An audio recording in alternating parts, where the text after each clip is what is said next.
यवतमाळमध्ये निवडणुकातील रसद रोखण्यासाठी 142 पथकं तैनात। निवडणुकीतील गैरप्रकार रोखण्यासाठी 11 ठिकाणी पथकं तैनात।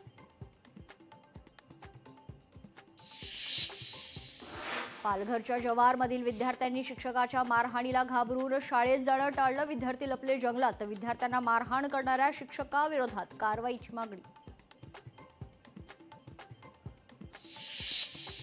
जुन्या इमारतीतील भाडेकरूला नवीन इमारतीत जागा देताना नोंदणी शुल्क माफ। मंत्री चंद्रशेखर बावनकुळे यांची घोषणा। अमरावतीतील अंजनगाव सुरजी नगर परिषदेत भाजपकडून एकाच जागेसाठी 2 जणांना एबी फॉर्म। सचिन जायदे यांचा उमेदवारी अर्ज ठरवला अवैध।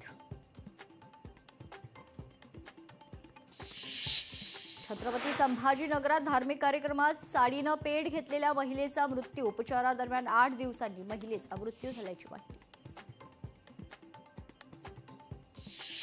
नाशिकच्या मोरेमळा परिसरात बिबट्या जेरबंद। गेल्या अनेक दिवसांपासून होता बिबट्याचा वावर। वन विभागाच्या पिंजऱ्यात बिबट्या जेरबंद झाल्याची माहिती।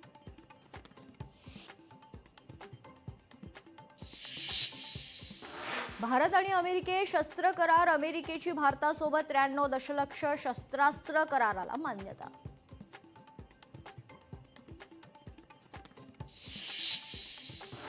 पुणे पोलिसांनी आरोपीची काढली धिंड। मटका आणि जुगार प्रकरणी अटक केलेल्या आरोपीची धिंड काढण्यात आली।